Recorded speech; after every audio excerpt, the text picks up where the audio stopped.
नमस्कार, मैं हूं आपके साथ मयंक। आज 8 तारीख है और इस वक्त की सबसे बड़ी खबर ईरान की मिसाइलों से अरब देशों में अमेरिका के 85 ठिकाने धू धू कर जल रहे हैं। बहरीन में अमेरिकी ठिकाने जल रहे हैं। कुवैत में अमेरिकी बेस पर जबरदस्त हमले हुए हैं। कतर में जो अमेरिकी सेना के अड्डे हैं वहां पर सीधा मिसाइल स्ट्राइक्स हुई हैं और हालात ये है कि अमेरिकी सेना को, अमेरिकी हवाई जहाज़ों को बड़े नुकसान की खबर आ रही है और कई जगह तो ये हाल है कि इलेक्ट्रिसिटी भी बुरी तरह से प्रभावित हुई है, खासकर बहरीन में और कुवैत में। और जो खबरें हैं उसके मुताबिक बड़ा नुकसान हुआ है ईरान की मिसाइल से। अब ईरान का वो गुस्सा देखने को मिलेगा, ऐसा बताया जा रहा है, जिसकी मांग ईरान की 9 करोड़ जनता कर रही थी। देखिए, खैबर मिसाइल और शाहिद ड्रोन ने 4 अरब देशों में हाहाकार मचा दिया है। खबरें इस तरह की भी हैं कि जॉर्डन के कुछ ठिकानों पर भी हमले कर दिए गए। यानी 4 देश, बहरीन, कुवैत, कतर, जॉर्डन में हमले की खबरें हैं। हॉर्मुज में अमेरिका के कई वॉरशिप्स के ऊपर अबू मेहदी मिसाइल्स फायर कर दी गई है। हॉर्मुज की अभी लेटेस्ट अपडेट आनी बाकी है कि वहां कितने जहाज़ों को निशाना बनाया गया है। देखिए, मैं आपको आगे बताऊं कहां कहां नुकसान हुआ, कैसे नुकसान हुआ और डोनाल्ड ट्रंप अब क्या कह रहे हैं। लेकिन एक बड़ी गौर करने वाली बात है, ये मेरी व्यक्तिगत राय है, मैं पहले से आपको बताऊं। देखिए, ये जंग जब अब शुरू हुई है, ये ऐसे समय में जंग छिड़ी है फिर से जब ईरान के सुप्रीम लीडर अली खामेनेई साहब का जनाजा करबला में है। उनके पार्थिव शरीर को जब करबला ले जाया गया, इमाम हुसैन की दरगाह के पास उनका पार्थिव शरीर था। ऐसे समय में ये जंग फिर से छिड़ी है। क्या ये किसी तरह से कुदरत का इशारा है कि ये जंग अब करबला की जंग है? ये जंग अब सच्चाई और झूठ के बीच आखिरी लड़ाई है। क्या ये इशारा है इस बार? देखिए, ये कितना बड़ा संयोग है कि अली खामेनेई साहब का पार्थिव शरीर अपनी अंतिम रस्मों के लिए जब करबला पहुंचता है, वो करबला जहां पूरी दुनिया वहां इमाम हुसैन का जो है वो एग्जाम्पल देती है, उनकी शहादत को याद करती है, उनकी वीरता को याद करती है। आज उसी करबला में जब इमाम हुसैन की दरगाह के पास और वहाँ पर उस जगह पर करबला की पवित्र ज़मीन पर जब अली खामेनेई साहब का पार्थिव शरीर पहुँचता है तो एक बार फिर हमले शुरू हो जाते हैं, जंग शुरू हो जाती है। क्या ये इशारा है कि वाकई अब ये जंग करबला की जंग है? देखिए, हालात ये है कि डोनाल्ड ट्रंप ने ये अनाउंसमेंट कर दिया है कि अब ये सीज फायर खत्म हो चुका है। उन्होंने कहा, for me I think it's over, I don't want to deal with them any more. मैं अब ईरान के लोगों से कोई बात नहीं करना चाहता, ये डोनाल्ड ट्रंप ने कहा। उन्होंने कहा कि मेरे लिए MOU और सीज फायर जो है वो दोनों अब ख़त्म हो चुके हैं। साथ ही उन्होंने आरोप लगाए, उन्होंने ईरान के लोगों को झूठा कहा है, ईरान के लोगों को धोखेबाज कहा है, जबकि हकीकत ये है कि अगर कोई एक सच्चा इंसान था वो थे ईरान के सुप्रीम लीडर, जो हमेशा अपनी बात पर कायम रहे। कोई अगर एक शख्स था जिसने कभी धोखेबाजी नहीं की तो वो थे ईरान के सुप्रीम लीडर अली खामेनेई साहब। काश ये बात डोनाल्ड ट्रंप अगर समझ पाते तो आज फिर से ये जंग वाली नौबत नहीं आती। हालात ये हैं, देखिए, जिस तरह से मैंने आपको पिछले वीडियो में बताया कि 5 करीब जहाज़ों की नंबर सामने आए हैं जिस पर ईरान की तरफ से हमला किया गया और उसके बाद फिर अमेरिका ने खार्ग आइलैंड पर, केशम आइलैंड पर, बंदर अब्बास पर और सीरी आइलैंड पर ज़बरदस्त हमले किए। करीब 80 मिसाइल्स दागी गई। इसका फौरन बदला ईरान की तरफ से लिया गया। ईरान की सेना ने 85 लोकेशंस पर जो है वो मिसाइल दाग दी। अमेरिका ने 80 लोकेशंस पर हमला किए, 80 मिसाइल्स दागी। ईरान की सेना ने 85 ठिकानों पर जो है वो मिसाइल से हमले कर दिए, ड्रोन्स बरसा दिए। उसके बाद हालात अब ये है, अरब देशों में पैनिक का माहौल है। कई जगह एयर स्पेस बंद कर दिए गए। हॉर्मुज में जंगी हालात बिल्कुल वैसे ही हो चुके हैं जो 40 दिन के दौरान थे और अब ये माना जा रहा है, जो अभी लेटेस्ट अपडेट आया है इस पूरे मामले में, कि अमेरिका और इजराइल के सेना के अधिकारियों के बीच एक बड़ी बैठक हुई है और शायद रात तक का भी इंतज़ार ना हो। ईरान पर इजराइल की ओर से बड़ा हमला तय हो चुका है और इजराइल की सेना, कभी भी इजराइल के फाइटर जेट्स जो हैं वो एक बार फिर ईरान में एंटर करने को तैयार हैं और हमले को तैयार हैं। ये बिल्कुल वैसा ही हाल है जो जंग के समय हुआ था और शायद नेतन्याहू यही चाहते थे। कि एमओयू फेल हो जाए और उसके बाद जो है एक बार फिर जंग छिड़ जाए, यानी अमेरिका और इजराइल बड़े हमले की तैयारी में है और शायद अगले चंद घंटे के अंदर आप देख सकते हैं कि एक बहुत बड़ा स्ट्राइक हो सकती है, ईरान के ऊपर हमला हो सकता है और इसका पलटवार करने के लिए ईरान ने ज़बरदस्त तैयारी कर रखी है। देखिए जो खबरें आ रही हैं उसके मुताबिक मैंने आपको पहले से ही बताया था कि 100 से ज़्यादा मिसाइल्स जो हैं वो अलग अलग लोकेशंस पर, ख़ास लोकेशंस पर टारगेट करके लॉक कर दी गई हैं।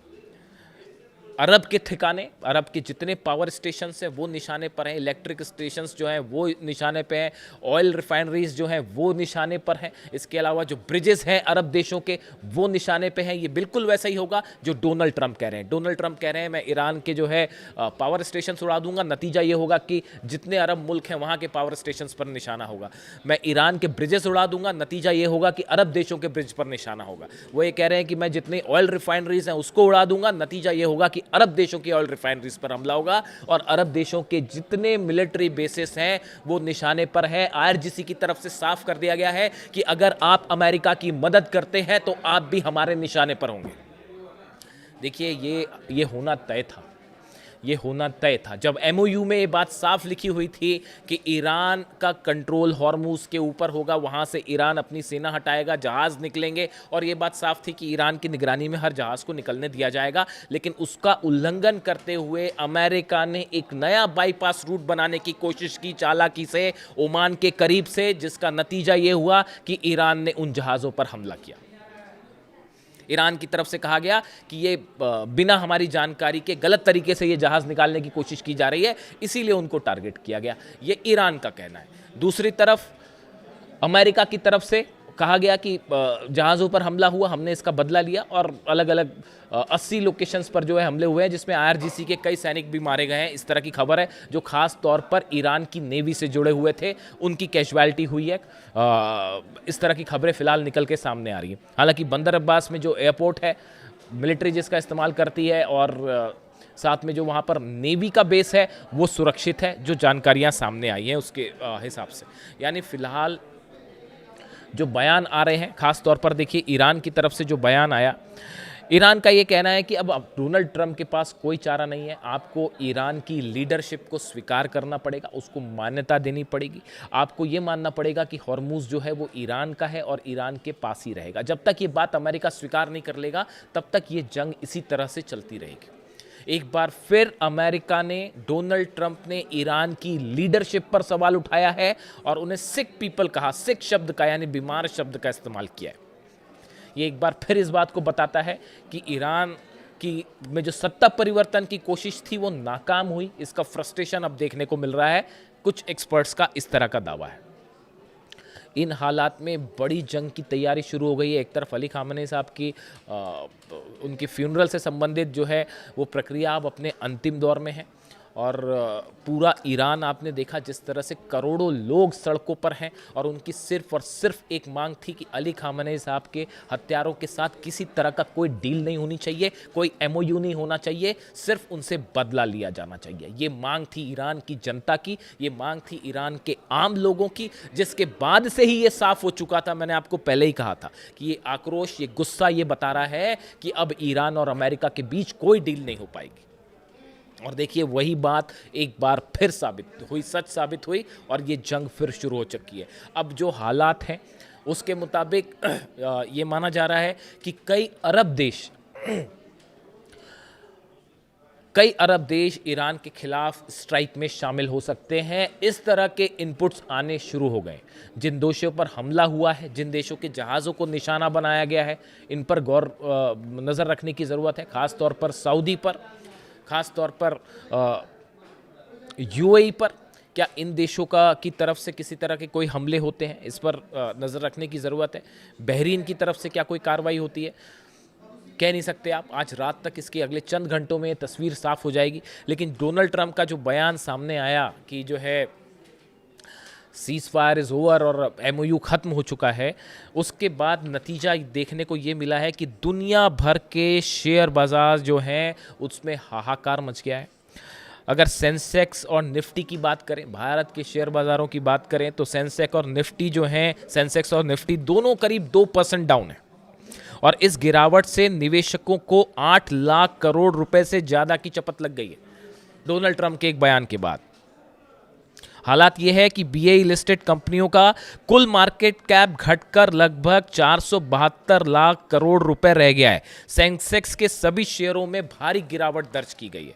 आप बात करें अगर यूरोपीय शेयर बाजार की बात करें तो ब्रिटेन का जो FTSE 100 यानी फुटसी है, जिसे फुटसी भी कहा जाता है, इसमें करीब 2% की गिरावट देखने को मिली है। फ्रांस का CAC 40 हो, जर्मनी का डैक्स इंडेक्स 2% तक गिर गया। यानी आप देखिए पूरे यूरोप में, एशिया में, जापान का निक्केई 1.5% जो है वो गिर गया है। पूरे दुनिया में शेयर मार्केट में हाहाकार मच गया है।